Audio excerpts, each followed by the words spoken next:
नमस्कार, आप देख रहे हैं देश रोजाना। मैं हूं बेनजीर हाशमी। खबरों की शुरुआत करेंगे कुछ ताजा सुर्खियों के साथ, फिर बात करेंगे हरियाणा की खास खबरों की। दिल्ली तिहाड़ जेल में सीएम केजरीवाल से मिले पंजाब के मुख्यमंत्री भगवंत मान। लगभग 30 मिनट तक चली मुलाकात। सुप्रीम कोर्ट ने पतंजलि के माफीनामे की मांगी ओरिजिनल कॉपी। वहीं रामदेव बालकृष्ण को अगली पेशी में मिली राहत। अमित शाह की फेक वीडियो केस मामले में अहमदाबाद से 2 लोग किए गए गिरफ्तार। वहीं एक कांग्रेस विधायक का पीए तो दूसरा आप कार्यकर्ता बताया गया। भागलपुर में सड़क हादसे में 6 बारातियों की हुई मौत, 3 लोग गंभीर घायल। स्कॉर्पियो गाड़ी के टायर फटने से हुई दुर्घटना। छत्तीसगढ़ महाराष्ट्र बॉर्डर पर 9 नक्सली मारे गए, इनमें 3 महिलाएं भी शामिल, जिनसे हथियार और विस्फोटक किए गए बरामद। एस्ट्राजेनेका की कोरोना वैक्सीन से हार्ट अटैक आने का खतरा। ब्रिटिश कंपनी ने कोर्ट में किया स्वीकार। भारत में इसी फॉर्मूले से बनी कोविशील्ड के 175 करोड़ लोगों को लगी डोज। पहली बार की गई 4 धाम यात्रा में श्रद्धालुओं की संख्या सीमित। बता दें, केदारनाथ में रोज 15,000 तो वहीं बद्रीनाथ में 16,000 लोग ही कर पाएंगे दर्शन। राउज एवेन्यू कोर्ट से झटके के बाद आप पार्टी के नेता मनीष सिसोदिया जमानत के लिए अब हाई कोर्ट का करेंगे रुख। वहीं बात करें सोने चांदी के भाव की तो सोना 72,000 के नीचे आया। वहीं चांदी में भी 1,000 रुपये से नीचे की गिरावट देखी गई। तो ये थी दिन भर की कुछ ताजा सुर्खियां। अब बात करते हैं हरियाणा की खास खबरों की।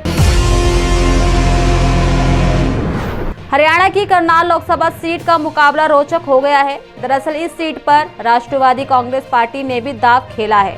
बता दें कि शरद पवार ने इस सीट से प्रत्याशी मराठा वीरेंद्र वर्मा को चुनावी मैदान में उतारा है।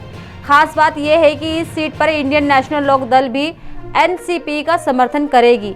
आज वीरेंद्र वर्मा नामांकन भी करेंगे। वहीं एक के बाद एक कई चुनाव लड़ने का लंबा अनुभव रखने वाले वर्मा का दावा है कि इंडियन नेशनल लोक दल के नेता अभय चौटाला के साथ उनका गठबंधन रूपी अभिनव प्रयोग न केवल भाजपा बल्कि कांग्रेस प्रत्याशी और उनके रणनीतिकारों की भी नींद उड़ा देगा और इसे लेकर विधानसभा चुनाव तक की रूपरेखा बना ली गई है। हालांकि मराठा लगातार अलग अलग माध्यमों से दावा करते रहे कि गठबंधन से उन्हें टिकट मिलना तय है। यही नहीं, वे टिकट घोषित होने से पहले ही अपनी पार्टी के चुनाव चिन्ह के साथ बाकायदा जनसंपर्क में जुट गए। तो दिल्ली में एनसीपी के शीर्ष नेता शरद पवार ने उनकी पूरी मजबूती के साथ पैरवी भी की, लेकिन कांग्रेस की ओर से तमाम कयासों के विपरीत करनाल से युवा चेहरा दिव्यांशु बुद्धिराजा को चुनाव मैदान में उतार दिया गया है। हरियाणा के पूर्व मुख्यमंत्री मनोहर लाल ने चरखी दादरी में आयोजित जनसभा में कांग्रेस पर जमकर तंज कसा। दरअसल उन्होंने भाजपा के आगे बढ़ने का श्रेय राहुल गांधी को दिया। वहीं मनोहर लाल ने कहा कि राहुल गांधी ने कांग्रेस को खत्म करने का बीड़ा उठाया है। उन्होंने कहा कि कांग्रेस और राहुल गांधी विदेशी संस्कृति का अनुसरण करते हैं और यही कारण है कि राहुल गांधी पीएम नरेंद्र मोदी को सम्मान देने की बजाय तू कहकर संबोधित करते हैं। बता दें कि पूर्व मुख्यमंत्री दादरी के मेजबान चौक के समीप महेंद्रगढ़ भिवानी लोकसभा क्षेत्र से भाजपा प्रत्याशी चौधरी धर्मवीर सिंह के लिए मतदान की अपील करने जनसभा करने पहुंचे थे। पूर्व सीएम ने राहुल गांधी पर चुटकी लेते हुए कहा कि वो खुद को महात्मा गांधी का अनुयायी बताते हैं, लेकिन वो उनके पासंग भी नहीं है। किसान आंदोलन के चलते ट्रेनों के संचालन को लेकर पूरे रेल मार्ग की विशेष निगरानी की जा रही है, जिससे कि ट्रेनों का लगातार आवागमन होता रहे। आपको बता दें कि विभागीय अधिकारियों को भी पूरी तरह से चौकसी बरतने के निर्देश दिए गए हैं। दरअसल बता दें कि किसान आंदोलन के कारण 13वें दिन भी ट्रेनों का संचालन प्रभावित रहा। वहीं सोमवार को भी रेलवे ने 69 ट्रेनों को पूरे रूप से रद्द रखा, जबकि 160 ट्रेनों को बदले मार्ग से चलाया गया और 12 ट्रेनों को बीच रास्ते से रद्द कर दोबारा से संचालित किया गया। वहीं अंबाला मंडल के रेल प्रबंधक ने बताया कि सोमवार तक 953 ट्रेनों को रद्द करना पड़ा है, जबकि 955 ट्रेनों को बदलकर दूसरे मार्ग पर चलाया गया है। इस कारण अभी तक 2095 ट्रेनें प्रभावित हो चुकी हैं। इसके अलावा 221 मालगाड़ियों का संचालन भी प्रभावित हुआ है।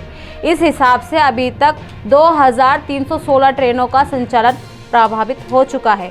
बताते चले कि किसानों से हरियाणा और पंजाब सरकारें बात कर रही हैं, लेकिन अभी भी किसान अंबाला लुधियाना रेल सेक्शन के शंभू रेलवे स्टेशन पर रेलवे ट्रैक पर बैठे हुए हैं। हरियाणा विद्यालय शिक्षा बोर्ड ने आज 12वीं कक्षा का रिजल्ट जारी कर दिया है और इसके साथ ही एक नया रिकॉर्ड भी बनाया। दरअसल इस बार बोर्ड ने 28 दिनों में परीक्षा परिणाम जारी कर रिकॉर्ड बनाया है, क्योंकि इससे पहले ऐसा कभी नहीं हुआ। वहीं सभी स्टूडेंट्स बोर्ड की आधिकारिक वेबसाइट पर परीक्षा परिणाम देख सकते हैं। बताते चलें कि पास प्रतिशतता में जिला महेंद्रगढ़ टॉप पर रहा, तो वहीं जिला नूंह पायदान पर सबसे नीचे रहा। बोर्ड अध्यक्ष ने बताया कि ये परिणाम आज साय से संबंधित विद्यालयों, संस्थानों और बोर्ड की वेबसाइट पर जाकर अपनी यूज़र आईडी व पासवर्ड द्वारा लॉगिन करते हुए डाउनलोड भी किया जा सकेगा। अगर कोई विद्यालय उस समय पर परिणाम प्राप्त नहीं करता है तो उसके लिए वह स्वयं ही जिम्मेदार होगा।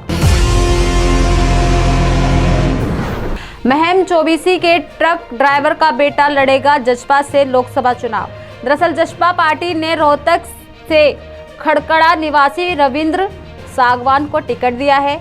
वह 2006 में इनेलो से जुड़े थे और 2018 में पार्टी के बंटवारे के बाद जजपा की युवा इकाई के प्रदेश अध्यक्ष बने थे।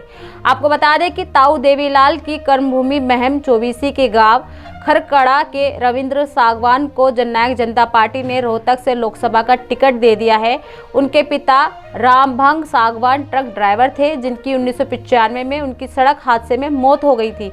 बताते चले कि 6 साल पहले 2018 में इनेलो का बंटवारा हुआ और अजय चौटाला के नेतृत्व में जजपा का गठन किया गया। उस समय रविंद्र सागवान इनेलो युवा इकाई के प्रदेश अध्यक्ष थे, जो बाद में जजपा की युवा इकाई के प्रदेश अध्यक्ष बने और अब तक उसी पद पर हैं। तो ये थी दिन भर की कुछ ताज़ा सुर्खियों के साथ हरियाणा की खास खबरें। कल फिर होगी मुलाकात ऐसी ही कुछ खास खबरों के साथ। तब तक के लिए जुड़े रहिए हमारे साथ और देखते रहिए देश रोजाना। नमस्कार। हमारे साथ जुड़े रहने के लिए देखते रहिए देश रोजाना का YouTube चैनल सब्सक्राइब कीजिए। साथ ही देश रोजाना की खबरें सबसे पहले देखने के लिए प्रेस कीजिए बेल आइकन।